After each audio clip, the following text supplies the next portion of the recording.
We will seize your property by legal force if we have to, Mr. Sterling. That is not a threat. That is a promise. That was the sound of my next-door neighbor, Veronica Thorne, the self-proclaimed queen of Oak Haven Estates, screaming at me in my own driveway, waving what looked like a stack of papers from a cheap legal pad. Her face this shade of red I hadn't seen since boot camp, purely incandescent rage. All because I committed what she considered the ultimate sin in this little suburban kingdom. I bought the one house in the whole Shadow Creek development that wasn't actually part of her precious HOA. My name is Alex Sterling. I'm 42, former Navy logistics. And after a divorce that gutted me emotionally and financially, all I wanted was a place to breathe, a place where I could park my beat-up F-150 without getting a $50 fine. I'd researched properties for months, specifically searching outside the iron grip of HOAs after renting in a place where they tried to fine me for leaving my mailbox flag up 20 minutes too long. The stench of that bureaucratic BS was stronger than week-old tuna, and I swore, never again. That's how I found 412 Hawthorne Drive. A beautiful little 1970s ranch on almost an acre, twice the size of every other postage stamp lot in Oak Haven. The previous owner, a sweet, fierce 92-year-old lady named Mrs. Diaz, had lived there for 50 years and told every single HOA president, including Veronica, exactly where they could stick their membership applications. My kind of woman. I paid cash and closed fast. The first time I met Veronica, she arrived during my final walkthrough, carrying a grocery store fruit basket that looked suspiciously like a funeral wreath. Her smile, carved by someone who'd only heard the word cheerful described secondhand.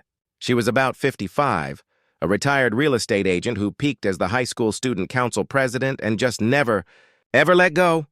"Welcome to Oak Haven," she chirped, her voice grating like a dry saw on wood. "I'm Veronica, your HOA president. You'll obviously want to submit your application for the Community Stewardship Alliance immediately for neighborhood harmony." "Actually," I told her, trying to keep my own smile polite, "I specifically bought this property because I'm not in the HOA." That was the main selling point. The transformation was instantaneous.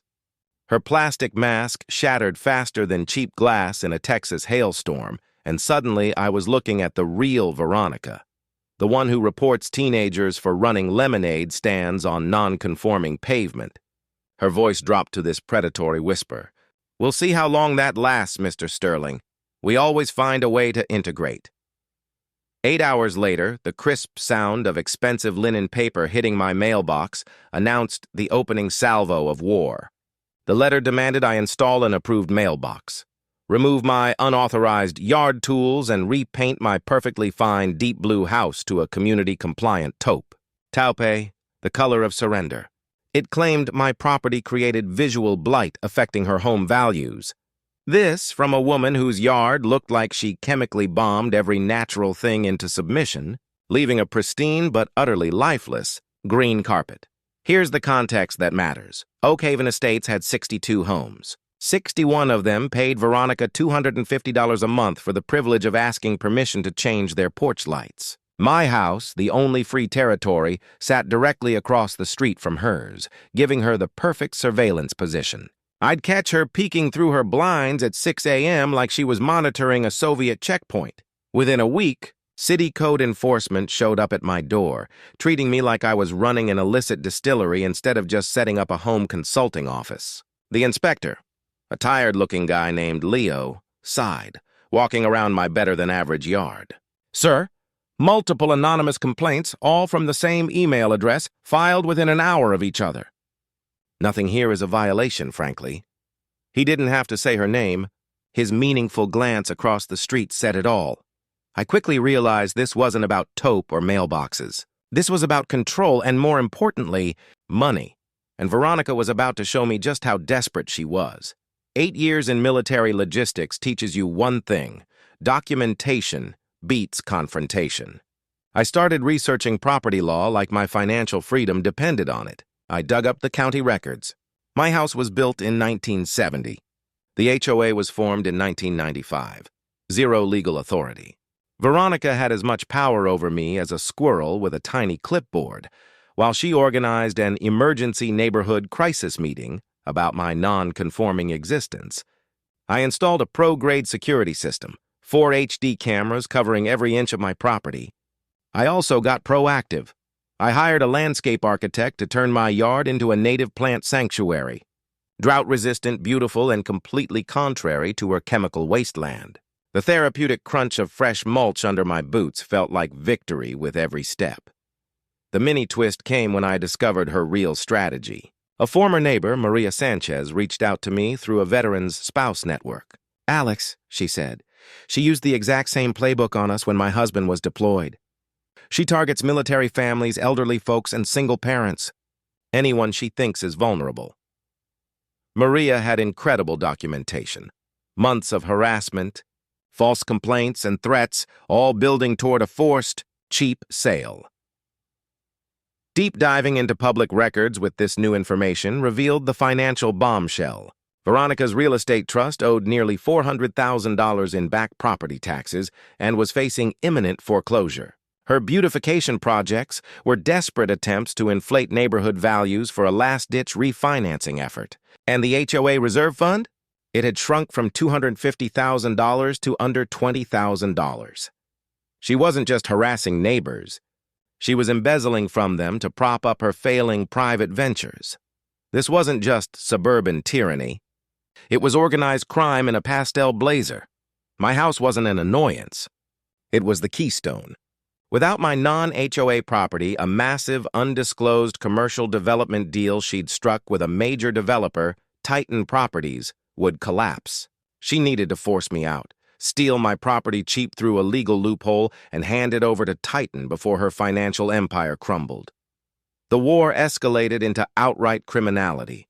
First, her husband, Kenneth, got caught on my driveway at 3 a.m. slashing my brand-new truck tires, a scene captured in beautiful high-definition color.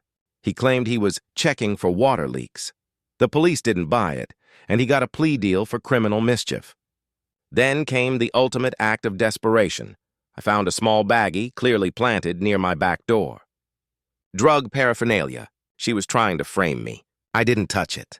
I just called the police and showed them the security footage of the prior night's attempted break-in, establishing a clear intent to plant evidence. "That's not harassment, Mr. Sterling," the detective said, his face grim. "That's a felony." The neighborhood shifted.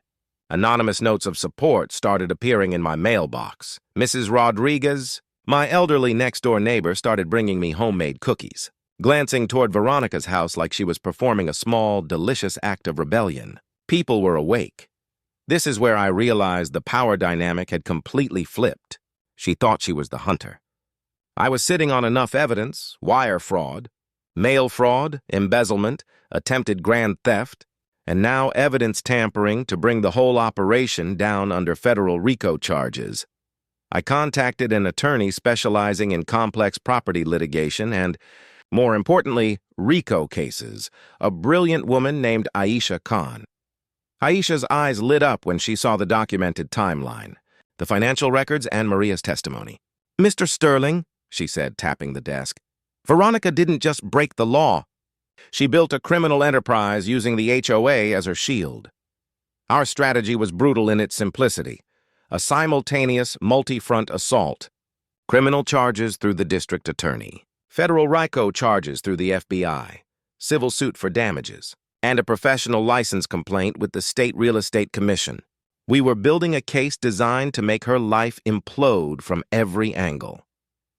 The timing was crucial.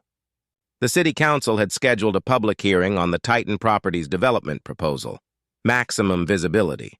Veronica, completely unaware she was playing the lead role in her own downfall, filed an emergency restraining order against me, claiming I was the one stalking her, and even went so far as to call Child Protective Services with false allegations about my home life. The CPS worker who found my daughter doing homework in a clean, safe environment actually apologized and noted the complaint for potential prosecution.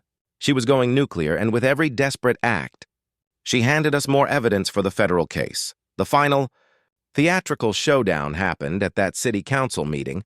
I requested a spot on the agenda for community safety concerns. Veronica was there, sitting in the front row, wearing her best suburban armor, a perfectly pressed blazer, the HOA regulation smile, radiating the confidence of someone who had never faced real consequences.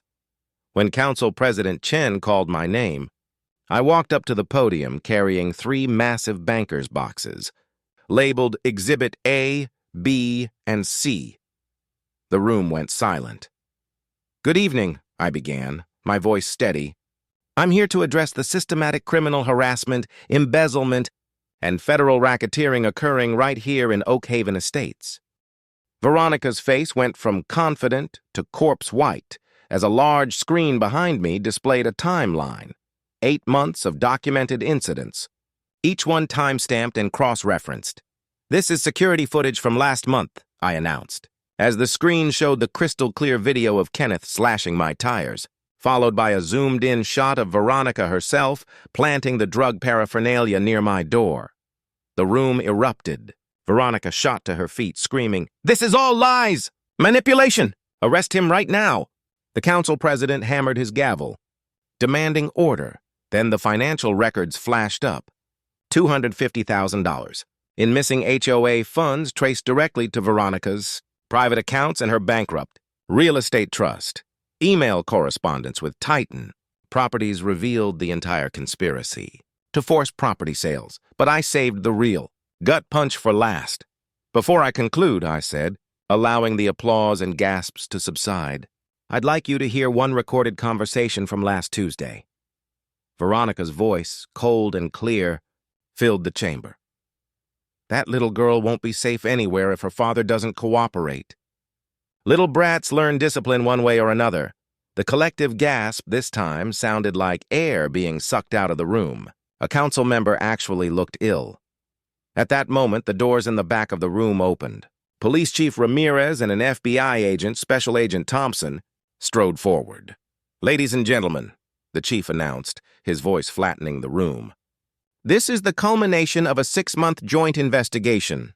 Mrs. Thorne is facing multiple federal and state charges, including felony harassment, embezzlement, conspiracy to commit fraud, and criminal threats against a minor." The handcuffs clicking around Veronica's wrists provided the single most satisfying sound I had ever heard. As they led her away, still screaming about being framed, the packed gallery erupted in sustained applause that sounded like justice finally getting its day. 6 months later, justice was served. Veronica Thorne was sentenced to 5 years in federal prison for RICO violations and embezzlement. She was ordered to pay full restitution, financially destroying her. Titan Properties settled for a massive sum rather than face federal conspiracy charges. The real victory, though, was watching Oak Haven Estates transform. The authoritarian HOA was dissolved, replaced by a voluntary community alliance focused on cooperation and actual democracy. Property values soared 30%. Mrs. Rodriguez expanded her rose garden into a neighborhood showcase. Standing in my native plant garden now, breathing in the fragrance of wild sage and listening to genuine laughter instead of whispered fears, I realized something. Bullies survive by keeping their victims isolated and afraid. They crumble when communities unite and fight back with documentation, legal knowledge, and unwavering determination. If you've been crushed by a petty dictator in your neighborhood, or if you've had to fight for your right to simply live in peace, drop your story in the comments below. I read every single one, and the craziest ones become our next deep dives. Like this video, subscribe for more stories of justice, and ring that notification bell because we are building an army against suburban tyranny, one documented case at a time. Tell me, was Veronica's sentence fair? Or should she have gotten more time for terrorizing a community? Let me know.